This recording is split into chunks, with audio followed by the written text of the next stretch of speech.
thank you for inviting me. And I'm so happy to have the opportunity to talk to you, Rowena, today. And first of all, I would like to thank you because of your interesting online platform that you created. And I think that it's a very nice, young, dynamic, and promising online collective of collective of online works from the young scholars that you are putting together. And I want to congratulate you about this novel idea. Oh, thank you so much. That really means a lot to me. Inshallah, I look forward to seeing it grow, and having people like you on the platform is just going to make it much better. So thank you very, very much. Yeah, and thank you for inviting me from Leiden, Netherlands. I'm talking, and yeah, I'm Asma, and I am born and raised in Tehran, and currently I'm an adjunct lecturer at TU Delft in the Faculty of Architecture and the Built Environment in the research group of History and Complexity, and at the same time, I'm a postdoc fellow at the Institute of Cultural Anthropology and Development Sociology at Leiden University. And yeah, I have the background in architecture and urban studies, and I did my PhD in city history and urban design program at the Department of Architecture and Design at Politecnico di Torino in Italy, back to more than 3 years ago. And also during my PhD, I had the opportunity to work as the visiting fellow at the EPFL University in Lausanne, Switzerland, as well as the Alfred Deakin Institute for Citizenship and Globalization in Melbourne, Australia.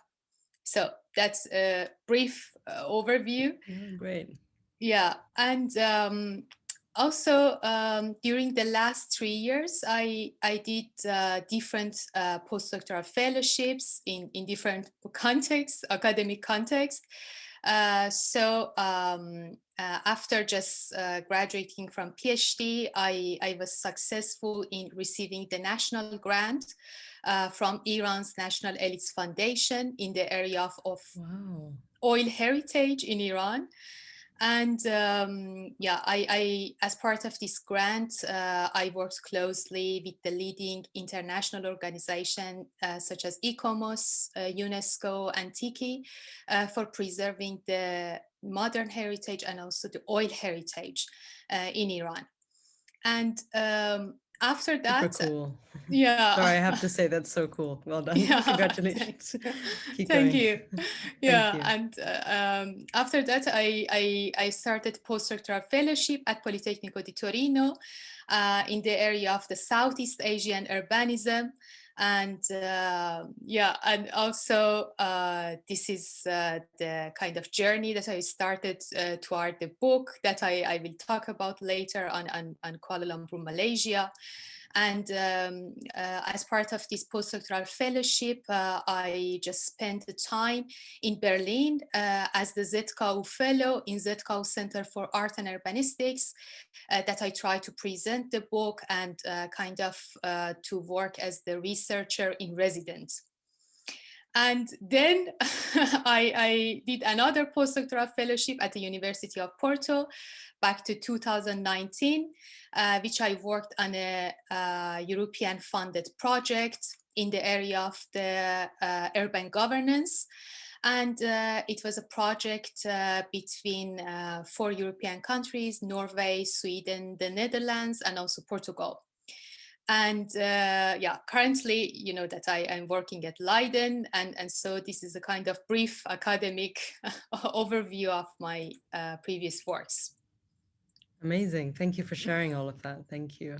I would like also to give a kind of overview about my research interest. I would like that, definitely. Please do. Please Yeah, do. because it's completely interdisciplinary, and I think Yeah, that it's kind that of makes it so exciting. yeah. And as I told you before, my background is in architecture and urban studies, but I'm interested to just, and also my main academic contributions and areas of engagement have been in relation to urban studies and architecture, and its intersections with history, social sciences, and humanities. So if you put the two words of urbanism and humanities together, it gives a kind of chance to push the urban studies out of its predefined boundaries, the things that for me it's completely fascinating. And I try to engage with new perspective on architecture, the city, and let's like put it on the built environment, to see the interplay between different ideas, different actors, and phenomena in the global cities. If just I want to wrap up, I'm interested in urban design and its convergences with history, social science, and the broader humanities. And I would like to introduce the critical thinking and interdisciplinary approach to analyze the built environment from different perspectives. My original works, also my PhD was like about the politics of urban form, and with a focus on the urban and architecture theory in the context of the global south, as I did it about the Iranian context and also about Southeast Asian. And also I'm interested in politically and socially engaged architecture and urbanism, and the idea of the comparative urbanism, how we can do that in the transnational planning politics. And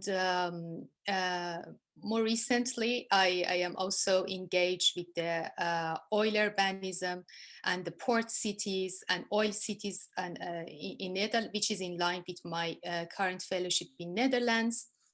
And I try also to work on the idea of the global commodity flows from the urban and also from the, let's put it, the spatial humanities perspective. So this is, I try to not make you so, to make it so confusing, but I try to give an overview. No worries.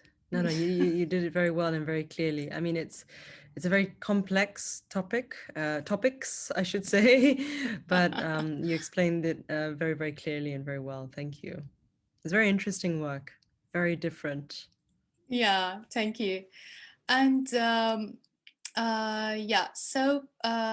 also in terms of geographic location, I try to conduct research in different contexts, like the Middle East, the case of Tehran, Istanbul, Dubai, Abu Dhabi. I try to publish works in this area.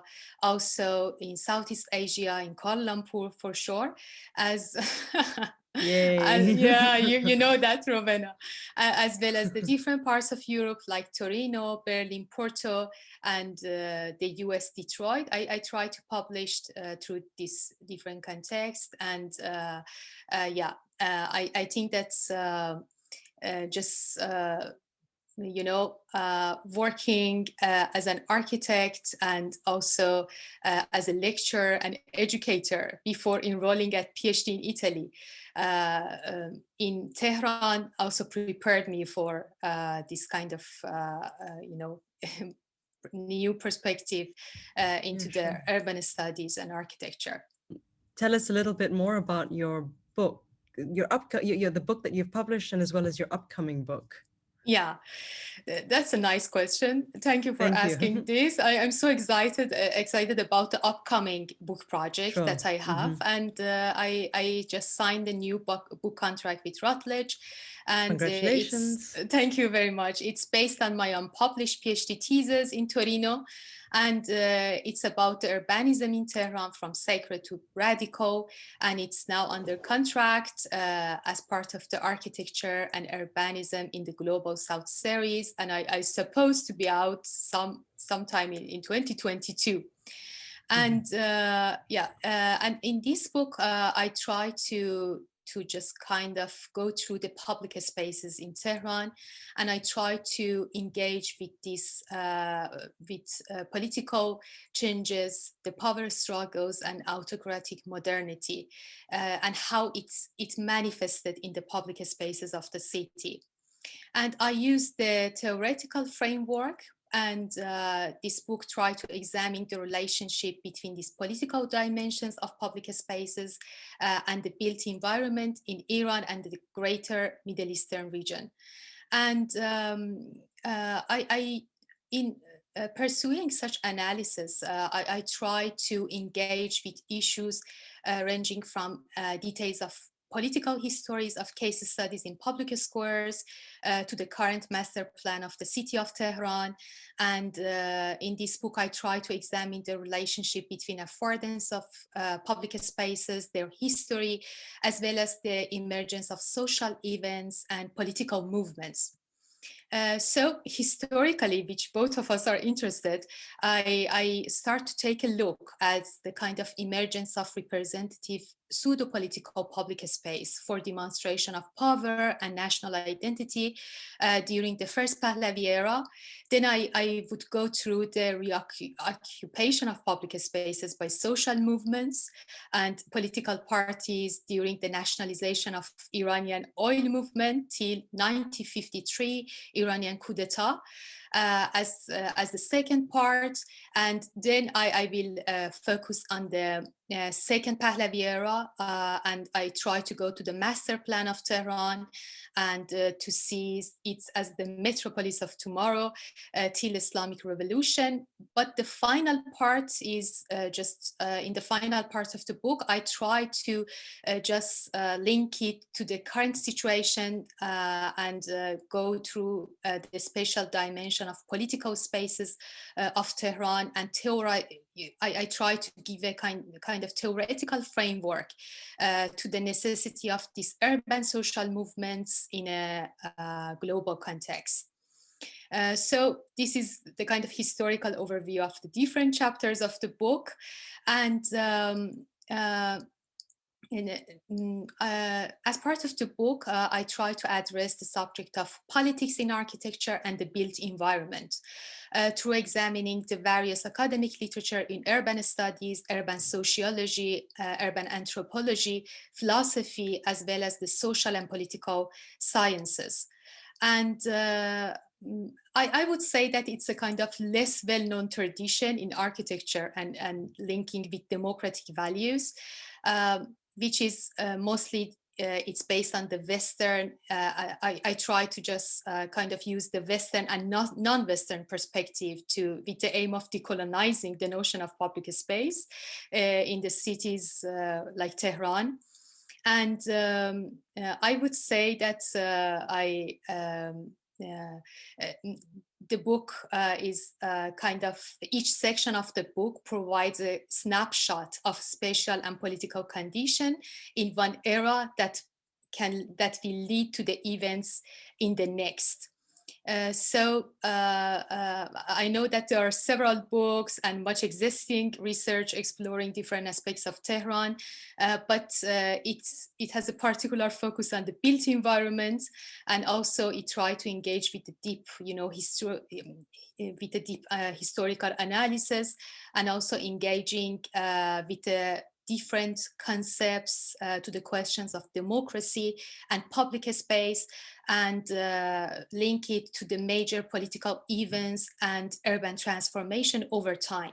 So I would say that this book can engage critically with the bigger historical, political, and social factors as a part of this global development process in the global South, let's say it. And this idea of examining the relationship between democracy and the transformation of urban space in Iran, for me, it was completely, it strikes me, because I try to engage critically with this idea of modernity in the field of architecture and investigate how they might align with other forms of power. I don't just talk about national power, but more about the radical power in the urban context. I would say that uh, in this book, I try to just kind of go through the different phenomena, let's say the built environment, the modern history, and the political philosophy. And I try to kind of put forward the new theoretical analysis as the outcome. And more interestingly, in the final chapter, I try to kind of link it to the ongoing protests around the world, and including like the other parts of the Middle Eastern region, and not only Iran, to go beyond the confined zone of Iran. And also I think that in the field of urbanism, it can contribute to the politicized public squares, and in the other sites. And I hope that it can just continue to generate more interest in the kind of seeking the relationship between architecture and democracy, and architecture and politics. So that's about my upcoming book that I hope that I would be able to share more details soon. Yeah, well, no, let's perhaps when it's about to be launched, we should do another video and have a chat about the book again. Yeah, for sure. Yeah, but it's very, very, very cool, and I like how you use architecture and the built environment as a way to discuss modern Iranian history. Yeah. And I think that's very, very that will be, I'm sure, quite a good model to follow for a lot of histories of the global south, I think. And I mean that if you consider that I'm coming from architecture and urban background, I mean this kind of perspective, I would say that it's not something that it needs a kind of overview to other disciplines as well, and it's quite challenging. But at the same time, because most of the materials that I used are from the previous years, I try also to kind of update the materials, for this book project. Yeah. Right. That's very, very interesting. And how much does it link with your other, your previous book project on Kuala Lumpur? Yeah, that's a nice question. I mean that the project on Kuala Lumpur, it was also about the public space, but it has a different approach. It's in 2020, I published a monograph with Routledge, which was about the Kuala Lumpur community infrastructure and urban inclusivity. And it was part of the Built Environment City Studies focus series. And I co-authored it with two other colleagues from UK, University of Sheffield, and Malaysia. And the book, in this book, we try to tell the story of Kuala Lumpur as a kind of very interesting example of a non-Western global city. And it's a city with diverse religious and cultural forces that all of them are shaping its built environment. And also in this book, we try to just kind of justify that the terms and concepts that are kind of relevant for describing the Western cities are not necessarily and entirely working when you are talking about a city like Kuala Lumpur.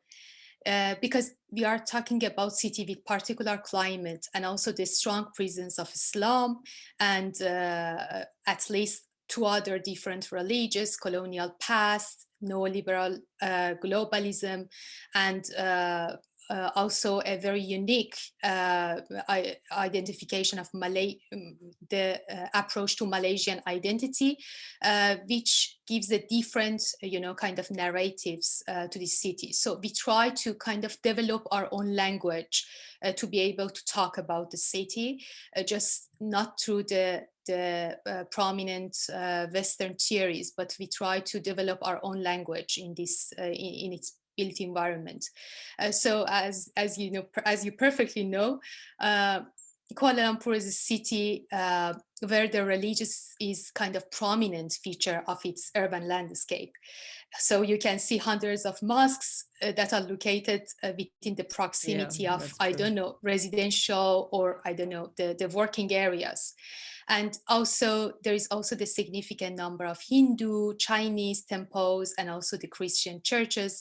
And I mean that the holy month of Ramadan can be followed by Eid, by Chinese New Year, or I don't know, by Christmas. And all of these, True. kind of in different identities are also has a visible mark on its on the city's urban landscape. So in the book on Kuala Lumpur, I worked on a chapter about the notion of conceptualization of the notion of community, and I try to compare it and kind of with the Western tradition or Anglo-Saxon colonial perspective, and also I try to go through this legacy with the Islamic idea of the Ummah and the Islamic approach to non-Muslim communities. So I can say that in this book we try to see that if to how and what extent the strategic level of the urban regulations, the political frameworks, and also the religious and cultural differences may be ignored by residents of KO. And so we try to discuss about the possibility of focusing on material infrastructure, as the title of the book suggests, as a medium through which cultural differences or religious differences can be overcome.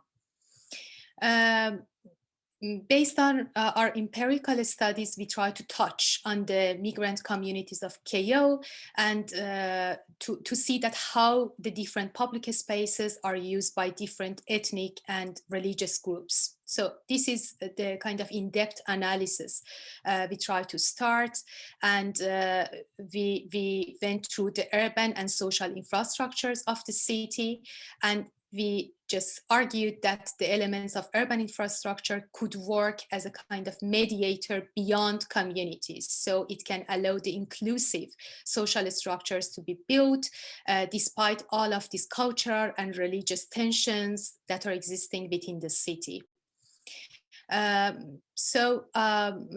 I think that the kind of implementation of this theoretical framework, which we try to look both at the Western and also in Islamic conceptualization of the notion of community, can give us a very, a nice way and, kind of nice tool to be able to contribute to creation of the more inclusive places in the multi-ethnic, multicultural, and multi-religious communities across the world, or in the similar geographies.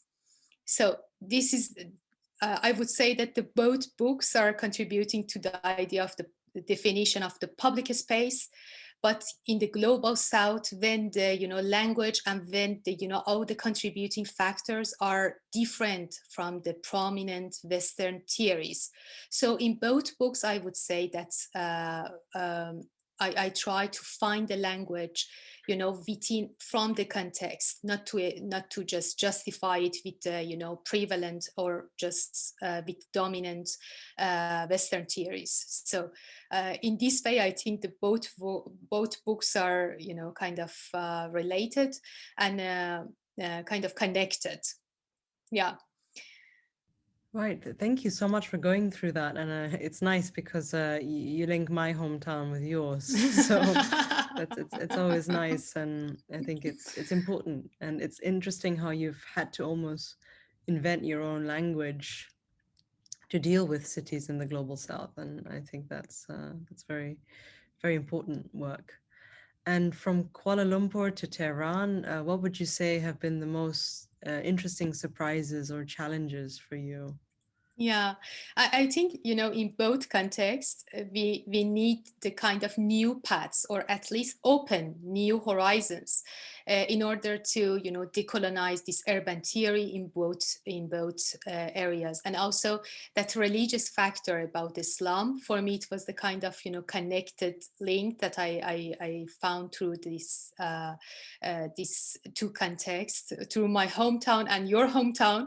And I would say that these cities are not like other cities. And also maybe just going through this kind of analysis can also provide to create a universal template to analyze other cities, like in the closer geographies, like we can think about Singapore or Jakarta, or the other areas of the Middle East, that we can, develop or kind of extend this kind of comparative, perspective. So, yeah.